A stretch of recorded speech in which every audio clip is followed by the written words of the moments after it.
Hello my dear students, আসসালামু আলাইকুম। আজকের ভিডিওটা তোকে খুবই কামে দিবে, কারণ মাঝে মাঝে এই যে 3.5-এর অঙ্কতে তোরা কিন্তু ধাপ করে উষ্টা খাস, হোঁচট খাস। তো সেই হোঁচট যেন তোরা না খাস, সেই জন্য অনেক কষ্ট করে তোদের জন্য এই ভিডিওটা আমি বানাচ্ছি। যদি সময় হাতে থাকে তাহলে ভিডিওটা দেখে যা, আউল ফল ভিডিও না দেখে একটা ক্লাসের ভিডিও দেখ, কামে দিলেও দিতে পারে।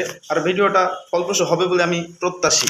বিশেষ করে যারা নবম দশম শ্রেণীতে পড়িস, অথবা আমার ফ্রেন্ড লিস্টে বা ইউটিউবে যদি কোনো ভাই বা বোন জব প্রত্যাশী থেকে থাকেন, তাদের জন্য এই ভিডিওটি কিন্তু খুব ইম্পর্টেন্ট এবং খুব ইন্টারেস্টিং। সো দেরি না করে চলো ভিডিওটা দেখি। ভিডিওটা দেখি, লেটস গো। এখানে সমস্যাটা হচ্ছে, একটি নৌকা 3600 টাকায় ভাড়া করা হলো। শর্ত হলো প্রত্যেক যাত্রী সমান ভাড়া বহন করবে। হঠাৎ 6 জন নতুন যাত্রী আসায় মাথাপিছু ভাড়া 20 টাকা কম হলো। প্রশ্ন হচ্ছে, নৌকায় মোট যাত্রী সংখ্যা কত? আবারও প্রশ্নটি একটু আমরা বুঝে দেখি। যে একটি নৌকা মোট 3600 টাকায় ভাড়া করা হয়েছিল। শর্ত ছিল যে প্রত্যেক যাত্রী কি সমান ভাড়া বহন করবে। তো কি হয়েছিল, হঠাৎ নতুন 6 জন যাত্রী আসায় নৌকার ভাড়া বৃদ্ধি পায়নি, ওই ভাড়াটাই নৌকাওয়ালা নিবে। কিন্তু নতুন যাত্রী 6 জন আসায় কি হয়েছে, যে মাথাপিছু আগে যারা ছিল তাদের প্রত্যেকের ভাড়া 20 টাকা করে কি হলো, কম হলো। তাহলে প্রশ্ন হচ্ছে যে নৌকায় ওই নতুন 6 জন সহ মোট যাত্রী সংখ্যা কতজন ছিল? এটা একটা বাস্তবসম্মত প্রশ্ন, এবং এটার উত্তর দিতে গেলে আমাদের বীজগাণিতিকভাবে একটা সমীকরণ তৈরি করতে হবে, তাহলে আমরা খুব সহজেই এর উত্তর দিতে পারবো। তো চলো আমরা এটার উত্তর কিভাবে দিই সেটা একটু দেখি। আমরা প্রথমে ধরে নেব যে 6 জন আসার আগে যে যাত্রী সংখ্যাটা ছিল, 6 জন আসার আগে যে যাত্রী সংখ্যাটা ছিল সেটা আমরা একটু ধরে নেব। তো আমরা এখানে লিখি ধরি পূর্বের যাত্রী সংখ্যা, পূর্বের মানে আগের, পূর্বের যাত্রী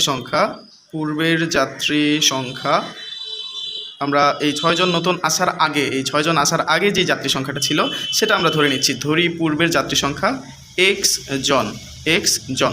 আচ্ছা বন্ধুরা, বলো তো, যদি যাত্রী সংখ্যা এক্স জন হয় তাহলে মাথাপিছু ভাড়া কত হতো? অতএব বা তাহলে যেটাই লিখতে পারতা, আমরা লিখব মাথা পিছু মানে পার হেড, মাথা পিছু ভাড়া কত হতো বলো তো? মাথা পিছু ভাড়া হতো, মোট ভাড়া কত ছিল? 3600। এটাকে আমরা যাত্রী সংখ্যা দিয়ে ভাগ দিলেই কিন্তু প্রতি জনের অর্থাৎ মাথা পিছু ভাড়াটা পেয়ে যাব। তাহলে এটা কি হয়ে যাবে? টাকা হয়ে যাবে। ঠিক আছে? তো পূর্বের যাত্রী সংখ্যা যদি এক্স জন হয়, অতএব তাহলে মাথা পিছু ভাড়া কত দাঁড়াতো? 3600 ভাগ এক্স টাকা হতো। কিন্তু নতুন 6 জন আসায় যাত্রী সংখ্যা কত হলো সেটা একটু দেখি। নতুন কয়জন এসেছিল? 6 জন। নতুন, এই যে দেখো লেখা, নতুন কয়জন, হঠাৎ 6 জন যাত্রী আসে, তার মানে নতুন 6 জন না এরা? তো সেটা আমরা লিখছি যে নতুন 6 জন আসায় যাত্রী সংখ্যা কত হলো? যাত্রী সংখ্যা কত দাঁড়ায় আমরা একটু দেখি। আগে ছিল এক্স জন, তাহলে নতুন আরও 6 জন আসছে, তাহলে এক্স জনের সাথে 6 জন কি যোগ বিয়োগ গুণ ভাগ কী হবে বলো তো? অবশ্যই যোগ করতে হবে। তাহলে আমরা লিখবো এক্স প্লাস 6 জন। এটা কিন্তু 6 জন আসাতে যাত্রী সংখ্যা দাঁড়ালো এক্স প্লাস 6 জন। তখন বা তাহলে বা অতএব যেটাই দাও না কেন, তাহলে এখন মাথাপিছু ভাড়াটা কত দাঁড়াবে বলো তো বন্ধুরা? মাথাপিছু ভাড়া ওই 6 জন আসার জন্য মাথাপিছু ভাড়া, এই যে 3600 টাকাকে এখন আমরা কি দিয়ে ভাগ দিব? 3600, সরি 3টা তোমরা একটু বুঝে নিও। 3600 টাকার নিচে আমরা কি দিয়ে ভাগ দিব? এখানে যাত্রী সংখ্যা যখন এক্স ছিল এক্স দিয়ে ভাগ দিয়েছিলাম, এখন যাত্রী সংখ্যা আমাদের এক্স প্লাস 6 জন, তাহলে এখন এক্স প্লাস 6 দিয়ে ভাগ করে যা হবে তত টাকা করে যাত্রী সংখ্যা কিনা বলো। আচ্ছা, এই জায়গাটুকু আমরা তো ক্লিয়ারলি বুঝলাম, তাই না? এখন আমরা খেয়াল করি যে এই যে প্রতিজনের ভাড়া এখানে যত ছিল, এখানে কি ততই আছে প্রতিজনের ভাড়া, নাকি কম হয়েছে বন্ধুরা? নিশ্চয়ই কম হয়েছে, কারণ প্রশ্নে আমাদেরকে বলে দিয়েছে যে নতুন 6 জন আসায় মাথা পিছু ভাড়া 20 টাকা কম হলো। কত টাকা? 20 টাকা কম হলো। এটা আগের মাথা পিছু ভাড়া যখন এক্স জন ছিল, পরে 6 জন আসায় মাথা পিছু ভাড়া হয়েছে এটা। তাহলে নিশ্চয়ই বুঝতে পারছো এটার থেকে এটা 20 টাকা কম হয়েছিল। এই ভাড়ার থেকে এই ভাড়াটা কত কম হয়েছিল? 20 টাকা কম হয়েছিল, তাই না? তো এটার থেকে এটা যদি 20 টাকা কম হয়, আমরা বিষয়টাকে কিভাবে লিখতে পারি সেটাই হচ্ছে আসলে সমীকরণ। যেমন দেখো, এটা বেশি আর এটা কম, সো এটা থেকে এটা যদি আমি বিয়োগ করি তাহলে তো সেই কত টাকা ভাড়া বেশি কমে গিয়েছিল? 20 টাকা। এই 20টা পাওয়ার কথা, অর্থাৎ প্রশ্ন মতে আমরা লিখতে পারি এখানে কি, প্রশ্ন মতে বা শর্তানুসারে আমরা লিখতে পারি এই যে বড় যে এই ভাড়াটা একটু বেশি, কত বেশি? 20 টাকা বেশি। এই যে এই ভাড়াটার থেকে এই ভাড়াটা তাহলে কত কম? 20 টাকা কম। তাহলে আমরা বিয়োগ করি 3600 ভাগ হচ্ছে এক্স প্লাস 6। তাহলে এই যে এটার থেকে এটা যদি 20 টাকা কম হয় তাহলে তো এটা বিয়োগ করলেই আমরা 20 পেয়ে যাই, কি বন্ধুরা, তাই না? ধরো যে এখানে আমি 30 লিখলাম আর এখানে আমি 20 লিখলাম। আমরা সবাই জানি 30-এর থেকে 20 কত কম, কত কম জানি আমরা? 30 কম, 10 কম জানি না, তাহলে সমান দিয়ে আমরা কি লিখতে পারতাম? 10 লিখতে পারতাম। অর্থাৎ এই 30 আর 20-এর ব্যবধান যদি 10 হয় তাহলে সেটা কি করলে পাওয়া যায়? বিয়োগ করলে পাওয়া যায়। সো আমরা এই যে বড়টার ছোটটার ব্যবধান জানি আমরা 20, তাই আমরা এই দুটার বিয়োগফল স্বরূপ 20 লিখেছি। দিস ইজ দ্য ইকুয়েশন, এটাকে বলে সমীকরণ। তো এই সমীকরণ থেকে আমরা সমাধান করব, মানে এক্স এর মান বের করব। কিভাবে করব এটা আমরা কম বেশি হয়তো অনেকেই পারি, তারপরেও দেখাই। এখানে আমরা ভগ্নাংশের লসাগু নিব। এক্স আর এক্স প্লাস 6 এর লসাগু হচ্ছে এক্স। এই যে লসাগু কিভাবে নিতে হয় এই সমস্যাগুলো অনেকে থাকে, যদি থাকে তোমরা কমেন্ট সেকশনে আমাকে জানাবে, আমি সেগুলোর উপরে ভিডিও তৈরি করবো, কেমন? তো চলো আমরা এটার সাথে এটাকে ভাগ করি। প্রথমে লব আর এই যে লসাগুর সাথে হর আর লসাগু ভাগ করলে দেখো যেটা যেটা সেম থাকে সেটা সেটা কিন্তু বাদ হয়ে যায়। তার মানে থাকবে কি এখানে এক্স প্লাস 6 এর সাথে আমরা 3600-কে কি করব? গুণ করব। তাহলে প্রথমে এক্স এর সাথে 3600 গুণ, অর্থাৎ 3600 এক্স। তারপরে যে প্লাস ছিল আমরা প্লাস দিলাম। 6 এর সাথে যদি আমরা 3600-কে গুণ করি তাহলে কি পাই বন্ধুরা? আমরা চেষ্টা করবো ক্যালকুলেটর ছাড়া হিসেব করতে, তাহলে আমাদের ব্রেন একটু শার্প হবে। 6 আর 0 0 গুণ করলে 2টা শূন্য হবে শুরুতে, তারপর 6 আর 6 গুণ করলে 36-এর 6 হাত থাকে 3, তাহলে 6 আর 3 গুণ করলে 3 6 18 আর 3 হবে কত? 21। এটা একটু বুঝে নাও তোমরা, 21, ঠিক আছে? মাইনাস, এই যে এই মাইনাসটা দিলাম। এখন একটু টানটা লম্বা করে দিই। এক্স প্লাস 6 আর এক্স ইন্টু এক্স প্লাস 6 ভাগ করলে কিন্তু এই যে এটা ম্যাচিং হয়, তার মানে এই দুটো বাদ থাকবে কি আমাদের? এক্স থাকবে এখানে। তাহলে এক্স এর সাথে কিন্তু আমরা এই লবকে গুণ করতে পারি। তাহলে 3600 তার সাথে এক্স গুণ করলে পাশে শুধু এক্সটা বসে, তাই না? তো সমান কি হচ্ছে? এই যে 20। আচ্ছা ঠিক আছে, এরপরের লাইনটা দেখো। এরপরের লাইনটা তাহলে এই যে 3600 এক্স আর 3600 এক্স প্লাস মাইনাসে কিন্তু কেটে যায়, এটা আমরা সবাই জানি, তাই না? তাহলে এই নিচের হিসাবটা দেখো, এক্স আর এক্স গুণ করলে কি হয়? সরি, আমরা যে 2100টা উপরে লিখি, সরি 21 কত এটা? 21600 নিচে হচ্ছে আমাদের এক্স এক্স গুণ করলে এক্স স্কোয়ার, এক্স আর 6 গুণ করলে 6x এরকম। তারপরে এখানে কি পাচ্ছি আমরা? 20 পাচ্ছি। আচ্ছা লিখলাম। এখন দেখো তো এই যে এক্স স্কোয়ার আর এই যে প্লাস 6x-এর সাথে এই 20টা গুণ হয়ে যাবে। 20-এর নিচে মনে মনে একটা কি থাকে বলো তো? 20-এর নিচে কিন্তু একটা উজ্জ্বলভাবে 1 থাকে।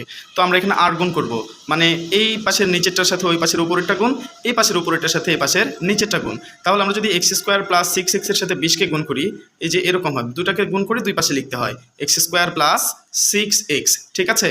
আমরা এখন সমান চিহ্ন দিব, মানে এই উপরেরটা আর এই নিচেটা গুণ করে এক পাশে লিখবো, মাঝখানে সমান, আর এই যে এই পাশের উপরে আর এই পাশের নিচে এই দুটোকে গুণ করে আমরা তার অপোজিট পাশে লিখবো। অর্থাৎ এই যে 21600 সাথে 1 গুণ করলে তো 21600 হয়, তাই না? এই যে এটা আমাদের কি পদ্ধতিতে আমরা করলাম? এটা আর গুণ পদ্ধতি বা বজ্রগুণ পদ্ধতি, ঠিক আছে? তোমরা যারা খুবই দুর্বল তাদের জন্য এই কথাগুলো বলছি, যারা এই অঙ্কগুলো পারো তাদের জন্য ভিডিওটা কিন্তু নিষ্প্রয়োজন। যাদের সমস্যা হয় আজকের ভিডিওটা শুধুই তাদের জন্য। তো বন্ধুরা দেখো, এই 20টা এক্স স্কোয়ার প্লাস 6x-এর সাথে কি অবস্থায় আছে বলো তো? গুণ। তাহলে ওই পাশে যদি আমরা পাঠিয়ে দিই, কম বেশি ছোটবেলা থেকে শিখে আসছি যে এক পাশ থেকে আরেক পাশে যদি যায় এবং সেটা যদি গুণ থেকে যায় তাহলে ওই পাশে যায় কি হয়? ভাগ হয়ে যায়। এই যে 21600 ভাগ হয়ে যাবে কে? 20। তাহলে দেখো তো, আমরা যদি এটাকে কেটে দিই, এই যে 0 0 কেটে যায়, তাহলে 2 দিয়ে এটা কত? 2160 হয়ে গেছে। এখন 2160-এর অর্ধেক কত বলো তো? 2160-এর অর্ধেক মানে হচ্ছে, যদি 2000 ধরি তাহলে 1000, 160-এর অর্ধেক 80, তার মানে 1080। অর্থাৎ আমরা এরকম লিখতে পারি এক্স স্কোয়ার প্লাস 6x, ওই পাশে কত আছে? 1080। আমরা যদি ওইটাকে এই পাশে নিয়ে আসি তাহলে কিন্তু মাইনাস 1080 হয়ে যেত। তাহলে এই পাশে কি থাকতো? 0 থাকতো। আবার খেয়াল করো, এখানে সমান ছিল, সমানের ও পাশে 1080 ছিল শুধু। ওইটাকে যদি আমি সমান থেকে বাম পাশে নিয়ে আসি তাহলে মাইনাস হবে, এবং ওই পাশে কিছুই থাকলো না, তাই জন্য কিন্তু 0। তো এখানে এখন কি হবে? এখানে কিন্তু মিডিল টার্ম করতে হয়। এটা একটা দ্বিঘাত সমীকরণ। এটা সমাধান করতে গেলে আমাদের মধ্যপদ বিশ্লেষণ করতে হবে। এটার সিস্টেম অনেকে হয়তো জানো, আবার অনেকেই জানো না। যারা জানো না তারাও কমেন্ট সেকশনে জানাবে, সেটার উপরে আমার ভিডিও আছে, আমি লিঙ্ক দিয়ে দিব, অথবা আমি নতুন করে ভিডিও তৈরি করব, ঠিক আছে? তো চলো আমরা এটার মিডিল টার্ম করি। 1080-কে শুরুতে আমাদের একটু ভেঙে নিতে হবে। 1080-কে যদি আমরা একটু ভেঙে নিই, 2 দিয়ে ভাগ করলে আমরা কত পাবো? 540 পাবো। আবার 2 দিয়ে ভাঙলে আমরা কত পাবো? 270 পাবো। আবার 2 দিয়ে ভাঙলে আমরা কত পাবো? 135 পাবো। আবার এটা 5 দিয়ে ভাগ করা যায়, 5 দিয়ে দিলে হবে হচ্ছে 5 27 135। হ্যাঁ, তো তারপরে 27-কে ভাঙলে 3 লং 27। আচ্ছা, এগুলোর মধ্যে আমরা একটু খেয়াল করি যে 6 বিয়োগে 6 মিলে কিনা। এখানে বিয়োগ চিহ্ন আছে, মানে মাঝখানে একটা বিয়োগে 6 মিলতে হবে। 2 দুগুণ 4, এই যে 4 লং 36, কত হলো? 2 দুগুণ 4, 4 লং 36। 36টা রাখো। এবার দেখো, 5 দুগুণে 10, 3 10-এ কত? 30। তার মানে 36 বিয়োগ 30 যদি আমরা করতাম তাহলে আমরা কিন্তু এই যে মাঝখানে 6টা পেতাম, এবং 36 আর 30 গুণ করলে কিন্তু আমরা 1080 পেতাম। এটাই হচ্ছে মিডল টার্মের একটা কৌশল। তোমরা যারা ভালো না বুঝো তারা আমাকে জানাবে, আমি বুঝিয়ে বলবো নি। এখন দেখো, আমরা এখানে লিখবো এক্স স্কোয়ার, এই যে বড় সংখ্যাটা সামনে লিখি, প্লাস 36x মাইনাস হচ্ছে 30x, তারপর মাইনাস হচ্ছে তোমার 1080 সমান কত? 0। তো এখন এই দুইটার মধ্যে আমরা কমন দেখতে পাচ্ছি এক্স, সো আমরা এক্স কমন নিলে একটা এক্স পাই এবং শুধু এখানে 36 পাই। তারপরে এই যে মাইনাস চিহ্নটা এখানে দিব, দেওয়ার পরে এখানে 30 আর 1080-র মধ্যে অবশ্যই 30 কমন, কারণ 30 দিয়ে 1080-কে ভাগ করা যাবে। তো এক্স, এই যে মাইনাস আর মাইনাস, মাইনাস মাইনাসে কী হয়ে যায়, প্লাস হয়ে যায়। 30 দিয়ে 1080 ভাগ করলে আমরা কী পাবো, এই যে এখানে আমরা দেখছি 36 পাবো, সুতরাং এখানে 36 লিখলাম সমান 0। এখন এখানে দুইটা পদ হয়ে গেছে, এটা একটা এটা একটা, এই দুটোর মধ্যে কিন্তু এক্স প্লাস 36 উৎপাদকটা কি কমন। তো আমরা এক্স প্লাস 36টা যদি কমন নেই তাহলে কি পাবো, এখানে পাবো হচ্ছে এক্স মাইনাস এখানে পাবো হচ্ছে 30 সমান কি 0। এখানে এখন এই দুটাকে বলে দুটা উৎপাদক। কি বলে বন্ধুরা, উৎপাদক। যখন গুণাকারে কোনো বিষয় থাকে দুইটা বা তার বেশি, তখন আমরা সেগুলোকে একটা করে উৎপাদক বলি। তো দুইটা উৎপাদকের ভ্যালু যখন 0 হয় তখন প্রত্যেকটা উৎপাদক সমানই কিন্তু আমরা 0 লিখতে পারবো, অর্থাৎ এক্স প্লাস 36 ইজ ইকুয়াল কিন্তু 0। আবার আমি একটা টান দিয়ে রাখি এখানে, এক্স মাইনাস 30 ইকুয়ালও কিন্তু 0। তো কথায় কথায় কিন্তু আমার একটু বাংলিশ হয়ে যায়, তোমরা কিছু মনে করো না। এক্স প্লাস 36 সমান কিন্তু 0 হলে আমরা এক্স সমান লিখতে পারবো মাইনাস 36, ওপাশে গেলে কি প্লাস থেকে মাইনাস হয়ে যাবে। এখানে কিন্তু আমরা লিখতে পারবো এক্স সমান মাইনাস 30 থেকে ওপাশে গেলে কি হয়ে যাবে 30। এখন বলো তো, এক্স সমান একটা মাইনাস 36 পেয়েছি, এক্স সমান একটা 30 পেয়েছি, আমরা কোন মানটাকে নিব। এক্সের তো দুইটা সমাধান আসলো। আমরা এখানে খেয়াল করবো যে এক্স এই জিনিসটা আসলে কি, এক্স ম্যাটারটা আসলে কি। এই এক্সটা কিন্তু এই যে শুরুতে একটু খেয়াল করি, এক্স ছিল, আমরা কি ধরে নিয়েছিলাম বন্ধুরা, পূর্বের যাত্রীর সংখ্যা এক্স, অর্থাৎ এক্সটা একটা যাত্রীর পরিমাণ নির্দেশ করছে। বলতো মানুষের সংখ্যা বা যাত্রীর সংখ্যা কখনো কি -4টা, -5টা, -50টা, -30টা এরকম হতে পারে, কখনো শুনেছো? অবশ্যই না। সো এখানে এক্স সমান -36টা গ্রহণযোগ্য হবে না, কেননা যাত্রীর সংখ্যা কখনোই ঋণাত্মক হতে পারে না। সুতরাং এক্স এর মানটা গ্রহণযোগ্য কি, এখানে 30। তো এখানে আমরা জাস্ট নটিকল লিখছি, তোমরা যখন লিখিত অঙ্ক করবা তখন এখানে লিখবা যেহেতু যাত্রীর সংখ্যা ঋণাত্মক হতে পারে না, সুতরাং এক্স সমান 30। তো আমরা যেহেতু এখানে বুঝিয়ে ফেলছি বিষয়টা, তাই আমি খাতার জায়গার সংকীর্ণতার জন্য লিখছি না, তোমরা বুঝে নিও এক্স সমান কি 30, অর্থাৎ উত্তরটা কিন্তু 30 না, আমরা এক্স এর মান 30 গ্রহণ করলাম। আমাদের কিন্তু প্রশ্নে বলেছিল কি বন্ধুরা, দেখো প্রশ্নে আমাদের জানতে চেয়েছিল যে নৌকায় মোট যাত্রী সংখ্যা কত। তাহলে এই 30টা কি, এই 30টা ছিল আমাদের পূর্বের যাত্রী সংখ্যা। পূর্বের যাত্রী সংখ্যা যদি 30 হয় তাহলে নতুন কয়জন এসেছিল বন্ধুরা, নতুন এসেছিল আরও 6 জন, নতুন এসেছিল আরও 6 জন। তাহলে 30-এর সাথে এই 6টা যোগ করতে হবে, তার মানে নৌকায় গিয়েছিল 36 জন। উত্তরটা আশা করি পেয়েছো। আমি একটু সাজিয়ে লিখতে পারতাম হয়তো, কিন্তু জায়গা সংকীর্ণতার জন্য লিখলাম না। তোমরা কি বুঝতে পেরেছো বন্ধুরা? এই যে দেখো আমি কিভাবে সলভ করেছি, তোমরা এটা আরও একবার দেখো। যদি কারো কোথাও কোনো লাইনে বুঝতে প্রবলেম হয়, তোমরা আমাকে এইটার স্ক্রিনশট নিয়ে সেই লাইনে দাগ দিয়ে আমাকে জানাতে পারো, আমি তোমাদের আবার সেটা বুঝিয়ে দিব, ঠিক আছে? তো দেখো কত সহজে আমরা বের করলাম, মোট যাত্রী ছিল 36 জন। তো বন্ধুরা, এই যে আমরা যে প্রশ্নটা সমাধান করলাম, এই প্রশ্নের মতোই যদি আমাদেরকে অন্য একটা প্রশ্ন দেওয়া হয় তাহলে আমরা খুব দ্রুত কীভাবে সমাধান করতে পারি, চলো আরেকটা প্রশ্ন আমরা টেস্ট করি। এখানে দেখো প্রশ্নটা হচ্ছে, বনভোজনে যাওয়ার জন্য একটি বাস 5700 টাকায় ভাড়া করা হলো, প্রত্যেক যাত্রী সমান ভাড়া বহন করবে। হঠাৎ 5 জন না যাওয়ায় মাথা পিছু ভাড়া 3 টাকা বৃদ্ধি পেল, তাহলে বাসে কতজন যাত্রী গিয়েছিল? আগের প্রশ্ন আর এই প্রশ্ন প্রায় একই ক্যাটাগরির, শুধু উত্তরটা জানতে চেয়েছে একটু আলাদা। এখানে উত্তর জানতে চেয়েছিল নৌকায় মোট যাত্রী সংখ্যা কত ছিল। আরেকটা ঘটনা, এখানে নতুন যাত্রী সংখ্যা অ্যাড হয়েছিল, কিন্তু এখানে যতজন যাওয়ার কথা ছিল তার চেয়ে 5 জন যাত্রী কমে গিয়েছিল। এখানে মাথাপিছু ভাড়া কমে গিয়েছিল, কিন্তু এখানে মাথাপিছু ভাড়া বৃদ্ধি পেয়েছিল। এখানে জানতে চেয়েছিল মোট যাত্রী সংখ্যা, এখানে জানতে চেয়েছে কতজন যাত্রী অ্যাকচুয়ালি গিয়েছিল, ঠিক আছে? তো আমরা একই স্টাইলেই অঙ্ক দুটো কিন্তু করব। তো দেখো আমরা আগে বিস্তারিত করেছিলাম, এখন একটু শর্ট করে শুধু সমীকরণটা তৈরি করার ট্রাই করি। আমরা শুরুতে দেখব যে এখানে জানতে চেয়েছে কতজন যাত্রী গিয়েছিল, তাই এই জিনিসটাকে আমরা ধরে নেব। তাহলে চলো অঙ্কটা করি। আমরা এখানে শুরুতে ধরি বাসে গিয়েছিল, বাসে গিয়েছিল কতজন যাত্রী, এক্স জন যাত্রী। বাসে গিয়েছিল এক্স জন যাত্রী। আচ্ছা, এক্স জন যদি যায় তখন তাদের মাথাপিছু ভাড়া কত ছিল বলো তো? আমি পার হেড লিখলাম এখানে, মানে মাথাপিছু তোমরা ধরে নিও যে 5700 মোট ভাড়াকে আমরা যাত্রী সংখ্যা দিয়ে ভাগ করলাম, ঠিক আছে? এটা কখন, মানে বাসে যে কজন গিয়েছিল তাদের মাথাপিছু ভাড়া। এবার ধরো যে যদি সব মানুষগুলাই যেত, যে হঠাৎ যে 5 জন যায়নি, হঠাৎ 5 জন না যাওয়ায় যেটা, সেই 5 জনও যদি যেত তখন যাত্রী সংখ্যা কত হতো বন্ধুরা? অবশ্যই এক্স জনের সাথে 5 জন যোগ করতে হতো। যদি সবাই যেত তাহলে যাত্রী সংখ্যা এমন হতো কিনা বলো? আচ্ছা, তাহলে আমরা এই যে 5700-কে কী দ্বারা ভাগ করতে পারি? তাহলে 5700-কে আমরা x + 5 দিয়ে ভাগ করতে পারি। মানে যদি সবাই যেত তাহলে মাথা পিছু ভাড়া হতো এই টাকা, আর যেহেতু 5 জন যায় নাই তাহলে বাসে যে কজন গিয়েছিল তাদের মাথা পিছু ভাড়া হচ্ছে এই টাকাটা। বলো তো এই টাকার আর এই টাকার মধ্যে পার্থক্য কত বন্ধুরা?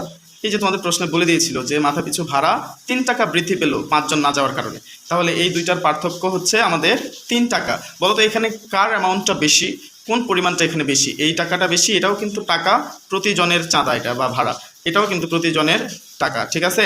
তো কোন টাকাটা বেশি বন্ধুরা? যেখানে যাত্রী সংখ্যা বেশি সেখানে কিন্তু পরিমাণ কমে যাবে। একই পরিমাণ 5700 5700, এটাকে আমি যত বেশি দ্বারা ভাগ করব পরিমাণ ততই কি হবে? কমে যাবে। তো বলো এক্স এর থেকে x+5 বড় কিনা? অবশ্যই বড়। সুতরাং আমরা 5700-কে x+5 দিয়ে ভাগ করলে যা পাবো এক্স দিয়ে ভাগ করলে তার থেকে বেশি পাবো। কত বেশি পাবো? এটা প্রশ্ন আমাদেরকে বলে দিয়েছে যে 3 টাকা বেশি পাবো। সো আমরা এই বড় অংশ, এটা কিন্তু বড় অ্যামাউন্ট আর এটা কিন্তু ছোট অ্যামাউন্ট, ঠিক আছে। আচ্ছা, এটাকে আমরা সমীকরণ আকারে প্রকাশ করলে কিভাবে লিখতে পারি? ঠিক এভাবে, যে 5700 ডিভাইডেড এক্স মাইনাস এই যে 5700 ডিভাইডেড x+5, এই দুটার পার্থক্য যেহেতু 3 টাকা, তাহলে কিন্তু আমরা সমীকরণটা এভাবে লিখতে পারি। তোমরা কি বুঝতে পেরেছো? তো এটার সমাধানটা কী হবে দেখো, আমরা যত দ্রুত সম্ভব সমাধান করার চেষ্টা করব। x+5, তাহলে লসাগু নিলে এখানে হচ্ছে 5700 এক্স, এই যে x+5 এর সাথে গুণ হচ্ছে যেহেতু, তারপর 5-এর সাথে আমরা যদি 5700-কে গুণ করি, 5 5 25,000 আর 5 7 3500, 3500 মানে 3500, 25,000 আর 3500 মানে 28,500। তোমরা একটু হিসাব করে নিবা। তারপর এখানে মাঝখানে মাইনাস ছিল, আমরা মাইনাস দিলাম। এরপর দেখো এখানে x+5 ম্যাচিং করে চলে যায়, তার মানে থাকে কি এক্সের সাথে 5700 আমরা গুণ করলে 5700 এক্স সমান কিন্তু 3। তো এই আগের মতোই একই কাজ এখানে, এই যে দেখো এটা হচ্ছে কেটে যায়, তাহলে এই জিনিসটা আমরা 3-এর সাথে গুণ করব। 3-এর সাথে গুণ করলে আমরা কী পাবো দেখো, 3 ইন্টু এক্স আর এক্স গুণ করলে x² এক্সের 5 গুণ করলে কিন্তু 5x, তাই না, সমান এপাশে কী থাকে শুধু 28,500 থাকে। তো এখন যদি x² প্লাস 5x লিখি আর 3 ওই পাশে গিয়ে কী হবে? ভাগ হয়ে যাবে। এটাকে ভাগ করলে কত পাওয়া যাচ্ছে একটু ভাগ করে দেখো তো তোমরা। 3 28-এর মধ্যে কতবার যায়? 9 বার যায়, তাই না। তাহলে 9 লিখো, অবশিষ্ট তাহলে 1 আর 5 হচ্ছে 15, তাহলে 3 5 15 আর 0 0 নেমে আসলো, অর্থাৎ 9500। তো এটাকে যদি এখন আমরা x² প্লাস 5x এই পাশে নিয়ে আসি বাম পাশে, তাহলে মাইনাস হয়ে যায়, তাহলে এই পাশে থাকলো, ডান পাশে থাকলো 0। এখন এটা সমাধান করলে কি পাবো? মিডল টার্ম করলে দেখো 9500, 100 আর 95 গুণ করলেই কিন্তু 9500 হয়ে যায়, আর 100 আর 95 বিয়োগ করলে কিন্তু 5 হয়ে যায়। সো আমরা হচ্ছে এখানে 100x লিখতে পারি, মাইনাস 95x লিখতে পারি, তারপর মাইনাস 95। মিডল টার্মে যদি কারো সমস্যা থাকে অবশ্যই জানাবে। তো দেখো x কমন নিলে আমরা পাচ্ছি x প্লাস কত 100, মাইনাস এখানে 95 কমন নিলে কী পাবো? x মাইনাস মাইনাসে কী হয়ে যাবে? প্লাস হয়ে যাবে। 95 দিয়ে 95 শতকে ভাগ করলে আমরা 100 পাবো, ঠিক আছে, সমান হচ্ছে 0। তো এখানে x প্লাস 100 ইন্টু হচ্ছে x মাইনাস 95, কত পাওয়া গেল দেখো। দুটো পদক সমান যখন 0 হয় আমরা দুটা সমান কি লিখতে পারবো? 0 লিখতে পারবো, অর্থাৎ x প্লাস 100 সমান হচ্ছে 0, x মাইনাস 95 সমান হচ্ছে কি 0। অতএব এখানে x সমান কি হবে? মাইনাস 100, আর এখানে x সমান কি হচ্ছে বলতো? x সমান হচ্ছে 95। এই যে ঋণাত্মক মানটা আমরা গ্রহণ করব না, তাহলে যাত্রী গিয়েছিল বাসে কতজন? দেখো তো আমরা ধরে নিয়েছিলাম, যেটা প্রশ্ন করেছিল সেটাই কিন্তু ধরেছি। প্রশ্ন করেছিল বাসে, এখানে প্রশ্ন করেছিল যে কই গেল, বাসে কতজন যাত্রী গিয়েছিল, বাসে কতজন যাত্রী গিয়েছিল, আমরা ধরে নিয়েছিলাম বাসে গিয়েছিল x জন। সুতরাং x এর যেটা মান সেটাই উত্তর। x এর মান কত? গ্রহণযোগ্য মান হচ্ছে 95 জন, সুতরাং এটাই উত্তর। তো এই অঙ্কটার আমরা একটু এই x সমান যে আমি 95 বললাম, এটা আসলে কতটুকু বিশ্বাসযোগ্য উত্তর, এটা একটু আমরা যদি যাচাই করি তাহলে কিন্তু অঙ্ক সম্পর্কে আমাদের ধারণা আরও ক্লিয়ার হবে। তো আমরা একটু টেস্ট করে দেখি, চলো। মোট ভাড়া ছিল প্রশ্নে দেখো 5000 কত? 5700 টাকা। এই যে 5700 টাকা, আমরা উত্তর বের করলাম, বাসে যাত্রী গিয়েছিল 95 জন, তাই না, 95 জন। এটাকে যদি আমরা 95 দ্বারা ভাগ করি, 95 দ্বারা ভাগ করো, তোমরা কিন্তু এটাতে পাবে 57 টাকা, যদি আমি ভুল না করি। প্রত্যেক যাত্রীর ভাড়া হচ্ছে 57 টাকা করে। যদি তুমি 5700-কে 100 দ্বারা ভাগ করো, 100 দ্বারা যদি ভাগ করো, তাহলে তুমি পাবা 60 টাকা। বুঝতে পেরেছ? সরি, এখানেই হবে 60, এখানেই হবে 60, আর এখানেই হবে 57। আমি একটু আগে হিসাবটা করেছিলাম, তো একটু উল্টা হয়ে গেছে। দেখো, তুমি করে দেখো, এই জিনিসটাই পাবা। তো দেখো, এই 60 আর 57 পার্থক্য কিন্তু 3, ঠিক আছে। যখন যাত্রী সংখ্যা 100 জন যাওয়ার কথা ছিল তখন প্রত্যেকের ভাড়া ছিল 57 টাকা করে। যখন যাত্রী সংখ্যা 95 হলো তখন প্রত্যেকের ভাড়া হয়ে গেল 60 টাকা করে। যাত্রী সংখ্যা যখন কমে গেল তখন ভাড়াটা আগের থেকে বৃদ্ধি পেল। কত বৃদ্ধি পেল? 3 টাকা বৃদ্ধি পেল, ঠিক আছে। এই হচ্ছে আমাদের ম্যাথ। আগের প্রশ্নটা তোমরা এইভাবে মিলিয়ে নিতে পারো। এখন তোমাদের প্র্যাকটিসের জন্য আমি তোমাদেরকে একটা প্রশ্ন দিয়ে রাখি, এই প্রশ্নের উত্তর তোমরা আমাকে কমেন্ট সেকশনে দিতে পারো ছবি তুলে। এই যে দেখো, একই রকম একটা প্রশ্ন নিয়ে আসলাম, তোমরা এটার উত্তর দিবা। প্রশ্নটা হচ্ছে 15 জন বন্ধু ভ্রমণের উদ্দেশ্যে একটি মাইক্রোবাস ঠিক করলো। হঠাৎ 3 জন না যাওয়ায় মাথা পিছু ভাড়া 450 টাকা বৃদ্ধি পেল। গাড়িটি কত টাকায় ভাড়া করা হয়েছিল। এখন কিন্তু এখানে ভিন্ন জিনিস জানতে চেয়েছে। প্রশ্নের ধরন একই, কিন্তু জানতে চাওয়ার বিষয় আলাদা। এখানে কী কী বিষয় ছিল উপাত্তগুলো দেখো। প্রথমত গাড়ি ভাড়া, তারপর কতজন যাত্রী, তারপর হচ্ছে তোমার পার যাত্রীর ভাড়া কত, এই বিষয়গুলো, তাই না? অথবা ওই যে যাত্রী কম বেশি হওয়ার পরিমাণ অনুযায়ী কত টাকা ভাড়া কম বেশি হলো, এই বিষয়গুলোর মধ্যে কিছু বিষয় দেওয়া থাকবে, কিছু বিষয় হাইড করা থাকবে। কিন্তু সমীকরণটা যদি আমরা সাজানোর সিস্টেম বুঝতে পারি, তাহলে আমরা আমাদের বুদ্ধি অনুযায়ী অঙ্কটা করে দেখাতে পারি। তো তোমরা আগে দুইটা অঙ্ক থেকে যা শিখলে সেই অনুযায়ী এখান থেকে তোমরা উত্তরটা বের করার ট্রাই করো। আশা করি তোমরা এটা সমাধান করতে পারবে। প্রশ্ন হচ্ছে গাড়িটি কত টাকায় ভাড়া করা হয়েছিল, ঠিক আছে? তো আশা করি উত্তরটা তোমরা দিতে পারবা। আমি তোমাদের উত্তরের অপেক্ষায় রইলাম। আর ভিডিওটি যদি ভালো লাগে, তোমরা যদি মনে করো যে এখান থেকে কিছু শিখতে পারছো, তাহলে এই চ্যানেলটি সাবস্ক্রাইব করে রাখতে পারো পরবর্তী ভিডিও পাওয়ার জন্য। অথবা যদি ফেসবুকে তুমি ভিডিওটা দেখে থাকো, তাহলে আমাকে ফেসবুকে ফলো করে রাখতে পারো, যাতে করে পরবর্তী ভিডিওগুলো তুমি পাও। তো এই পর্যন্ত ভালো থেকো সবাই। খোদা হাফেজ।